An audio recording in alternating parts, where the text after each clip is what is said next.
Janusz, Michallik, initial reaction as United draw 2-0 in the first leg of this Europa League encounter against Barcelona. Yeah, I mean, just a feast of a game. I mean, not that I didn't see it coming, but perhaps I had some reservations how open the game may be. It was, it looked to me like two Champions League teams were playing against each other, two teams that certainly belong in that competition, a game that certainly was better than anything I've seen on Tuesday and Wednesday in the actual Champions League. So really, two teams that are on the way back, managed by two I don't want to say young managers, but still, to some degree in experience, two managers that have turned their teams around within months, which is unusual and speaks plaudits to the job that Xavi has done with Barcelona, and Erik ten Hag has done a tremendous job at Manchester United. I think, we could be in 18 months' time saying this could be a Champions League final next season, because both teams are clearly going to be in the Champions League next season. They're both making great strides, and tonight was just an absolutely brilliant game. It was end-to-end. It was two massive clubs going at it. And I think, before the game in the UK, they showed the build-up to it. And there's such history between these two clubs. It goes back 40 years to, when Brian Robson had a great performance in the second leg at Old Trafford to win a Cup Winners' Cup tie. Then you go to the Cup Winners' Cup final in 91. You've got the classic games in 98, 99. Again, when Barca beat United 4-0 back, I think it was 94, 95. These two teams have played each other an awful lot over the years, and they've always given us fantastic storylines. And I think the storyline tonight was these two giants kind of reawakening from their tough times. I mean, United's tough times have been longer than Barcelona's, but they're both on the way back. They've got some great young players, But I said before, Marcus Rashford for me tonight was just outstanding, and he came of age tonight. He owned the Nou Camp, and that for me, thankfully from Man United's perspective, obviously they have to sort of contracts out for Marcus Rashford, but the days when the money was in La Liga and the money was in Italy and other countries have gone. So the Premier League clubs have the money now to keep the players. But other than that, Marcus Rashford would be at the top of every club's list this summer. Yeah, an unbelievable performance from Marcus Rashford. Clearly one of the best players in Europe right now. We're going to get back to him in a second. But let's break things down, of course, Janusz, because, straight away, what did you think of the lineups from a tactical perspective? Because we saw some intriguing things, specifically from Erik ten Hag. Wout Weghorst was playing a little bit of a hybrid number 10 at times. Obviously, there was the injury to Pedri in the first half. What did you make of the tactical decisions from both sides? Well, I think it was consistent with what we saw against Leeds United, right? I mean, if you watch that game, it was kind of cagey. Leeds United were maybe a better team, and in that game, if you remember, Marcus Rashford was actually very, very quiet, playing wide. And what did ten Hag do in the second half? He switched that around. He put Rashford as a number 9 and put Weghorst on the right hand side. So I think that he saw that worked. It got him to 3 points against Leeds United.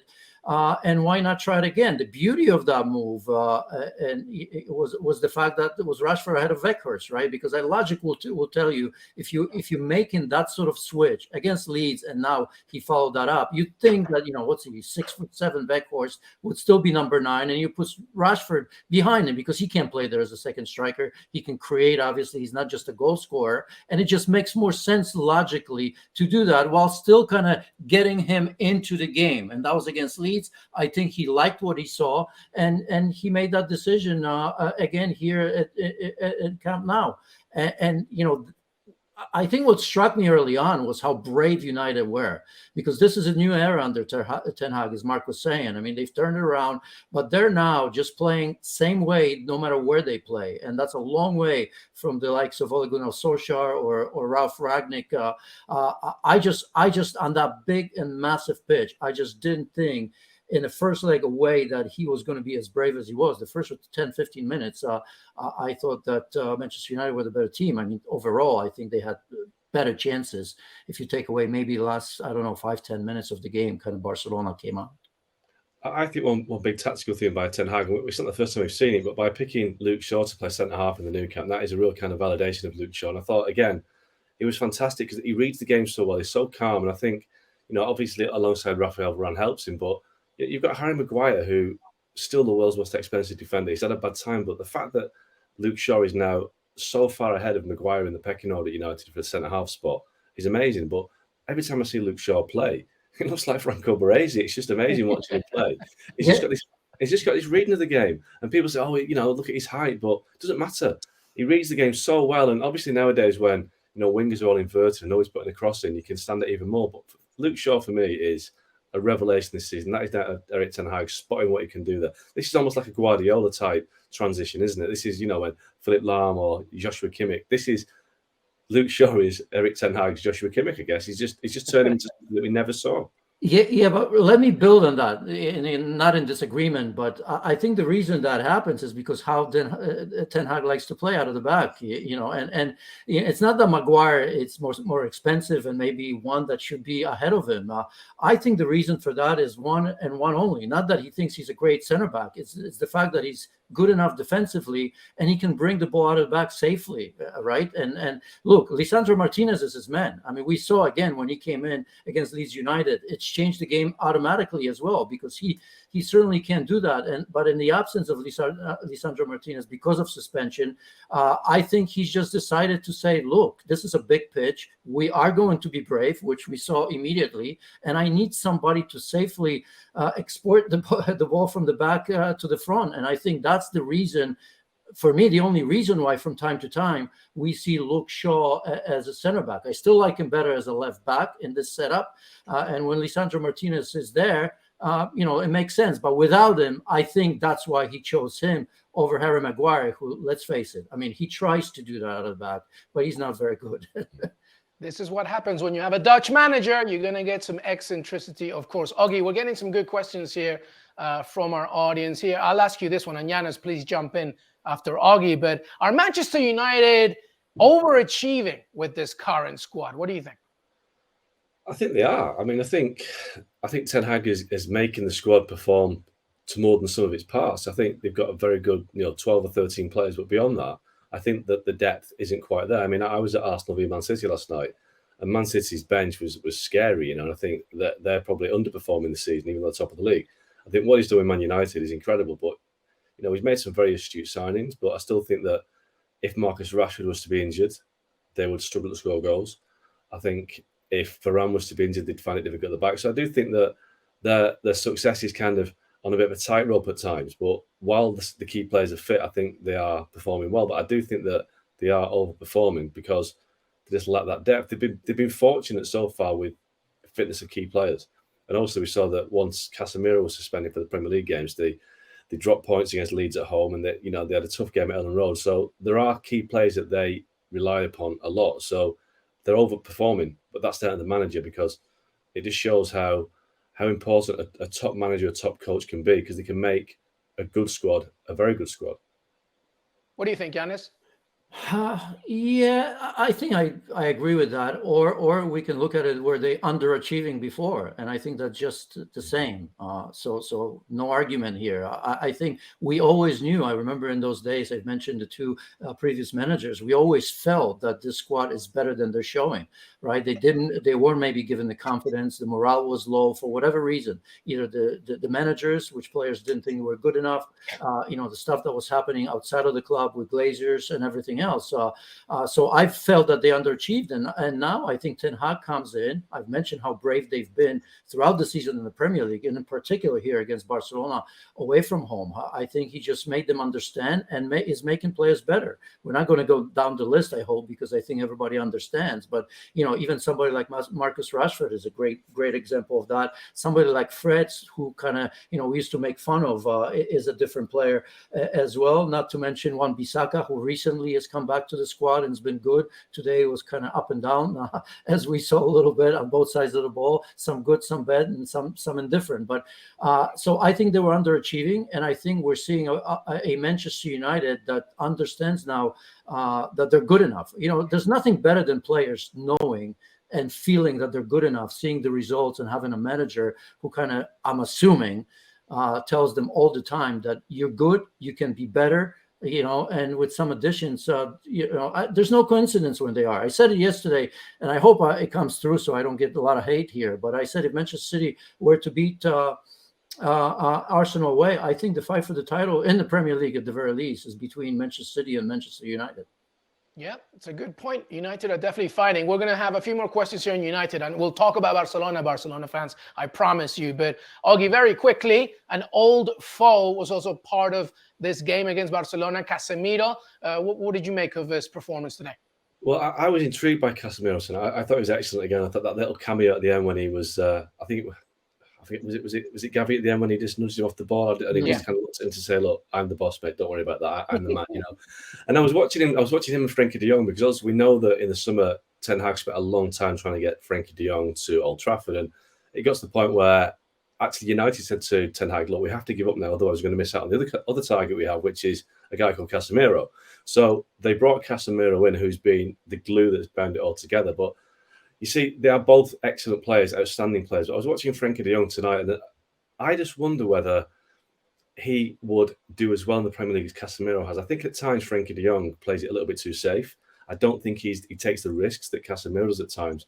I don't know. I'd love to hear what Janusz thinks of this, but I just think that United got the right man in the end. Obviously, he's a bit older than Frankie de Jong, but I think they got the right man for the right league because I think de Jong likes a lot of time and space, and he wouldn't get that in the Premier League.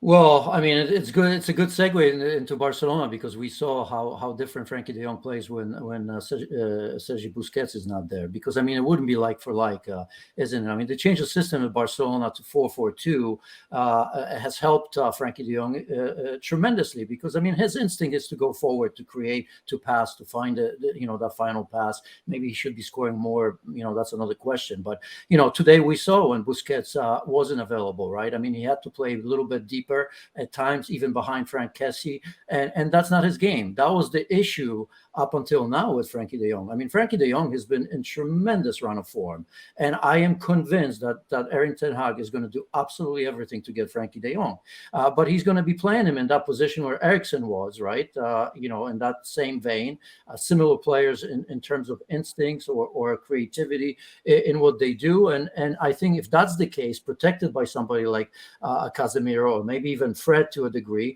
I think you're going to see the best of Frankie de Jong. He wasn't good, and everything that's been written ahead of the game, what's going to happen to Frankie without Busquets, I think it came to fore. I mean, he wasn't terrible, but he wasn't at his best because most of the time he was spending behind the ball and not going forward, and that's his instinct. You have to let him go, just like he played at Ajax. Ten Hag understands that perfectly, and just as Eriksen grew under Ten Hag, I can only imagine that Ten Hag, knowing Frankie as well as he does, would find a spot that suits him perfectly.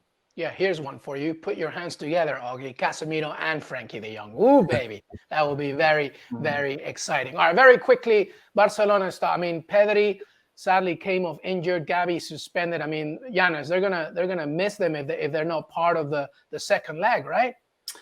Well, yes. I mean, you have two players that are key to this Barcelona side. I think, the one thing at 2-1, I thought it was going to be over, and maybe it should have been over. Who knows? I mean, when Rashford went 1-on-1, I know the foul was outside, but I mean, how's that not a red card? I think he was in a goal scoring position when Koundé dove in and fouled there. So anyway, but the reaction from Barcelona was tremendous in the end. I think Xavi, as good as he is, made a number of mistakes on that play and a couple other ones. We were talking about Rashford, how good he was. But look, I mean, if you have that much space with that speed, we were talking here about should he have started Christensen, right? And he's been tremendous. I think when Christensen and who else is Araujo and Balde on the pitch, they've only conceded one goal. But the issue for me was not necessarily Christensen. We can talk about that. But the issue for me was, why was Araujo playing as a right back? I mean, if you watch Villarreal, even if you didn't watch it and just watch Twitter, you would have seen that Araujo is absolutely incredible. His recovery runs against Villarreal, he was unplayable. I mean, his pace and ability to cover space is incredible. And so eventually Xavi, at 2-1, I think maybe Rafinha saved him in a way, because that would be a talking point. Switched when Christensen came on, and then Araujo came central and Koundé went right. I don't understand why Xavi did that, because Rashford got loose, I mean, 2 or 3 times. And I would have loved to have Araujo and not Koundé chasing him, because there's a massive difference. So Xavi got it wrong, was saved in the end, but that was, to me, the tactical, some critical decisions there. Not necessarily Marcos Alonso, who obviously scored. Yeah, and the officiating got it wrong, I feel, because when United were 2-1 up, that was a foul on Rashford. It was outside of the box, but it was definitely a foul on Rashford. That looked a red card to me. I think Rashford, I mean, with his pace. It was a massive foul and a massive. He's going 1-on-1 with the goalkeeper there. Yeah. I know there was another Barcelona player, but I found it incredible that they didn't look at that in terms of a card. They looked at it in terms of a penalty. Was it inside or outside? But I think they forgot maybe the red card, unless I'm getting this wrong. Well, no, it was because it was outside of the box. Ultimately, they couldn't even relook at it, but it was definitely a foul. Regardless, in the second half, it took the space of 20 minutes for pretty much Mark Ogden, Marcus Rashford to become the protagonist. Obviously, Barcelona go 1-0 ahead.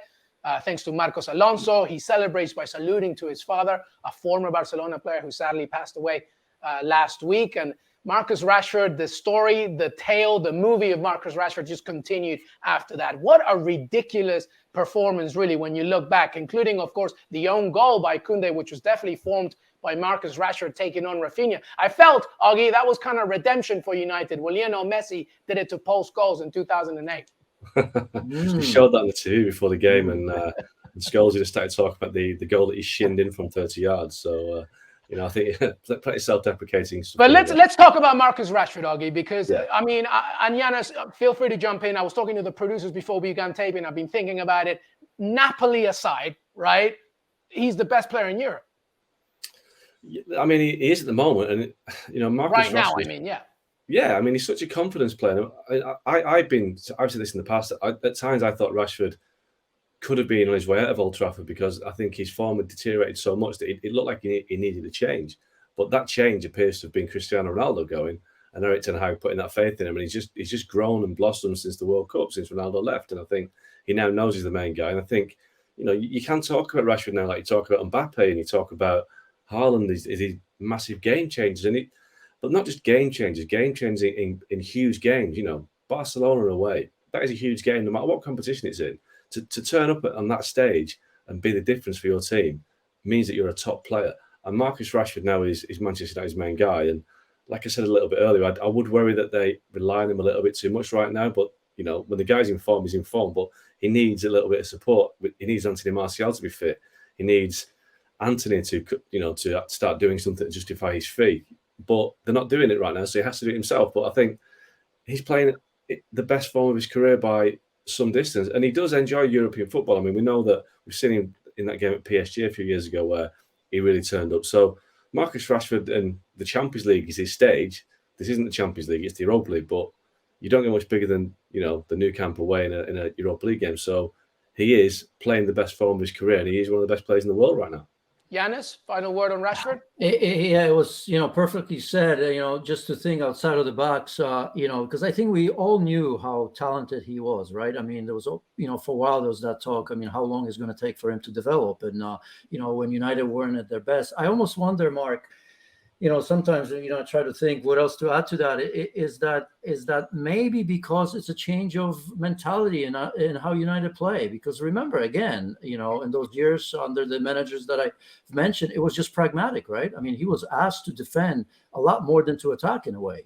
When I remember some of those matches where United were second best, they really truly didn't attack, and I just wonder if part of it is maybe the approach of Ten Hag as well. We don't, of course, I don't know what he tells him and how he released this ability and this confidence, but I think part of it is just the United team, and now all of a sudden Bruno Fernandes, who for me,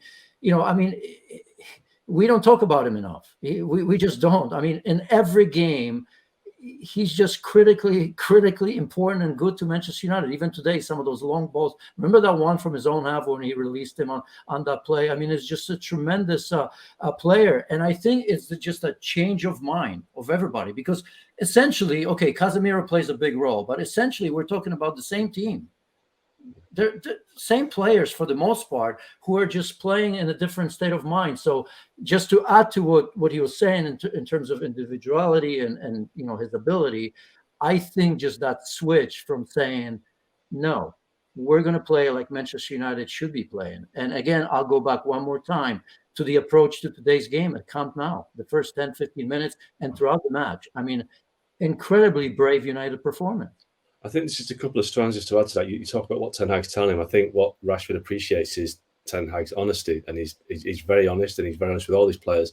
I think we saw that when he was dropped at Wolves. I think it was clear that he was the boss, and what Ten Hag says goes. That the players trust Ten Hag, and they think it's refreshing that he is blunt and he's honest with them. And I think And the additional little add to that as well, Ten Hag's brought in Benny McCarthy as an attacking coach.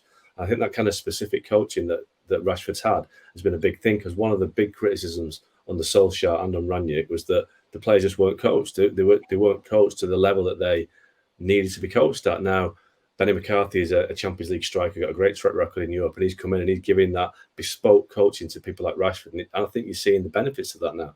I think an additional thing as well, beyond that, he's fit. He's not carrying injuries. Under Solskjaer, right back to Mourinho, he played so many games. He had I think he had a stress fracture to his back at one point, which he played through, and his shoulder was an issue as well. So, in his development years, he was playing with a shoulder injury and a back injury, and now he's over that. He's fit again. He's got a manager he trusts. I think it's all coming together. The piece of jigsaw there coming together. And I'll add to that just very, very quickly, simply because, when things don't go well and you get injured, those small injuries, sometimes you take a little bit longer to come back. You can't afford to do that with this Manchester United and with this manager, right? And I think you understand what I mean, that it's, it's that competition and the feeling of doing extremely well, that you want to make sure that you're healthy, but if you're not, you want to get back as soon as possible. Thanks so much for watching ESPN on YouTube. And for more sports highlights and analysis, be sure to download the ESPN app. And for premium content and live streaming, subscribe to ESPN Plus.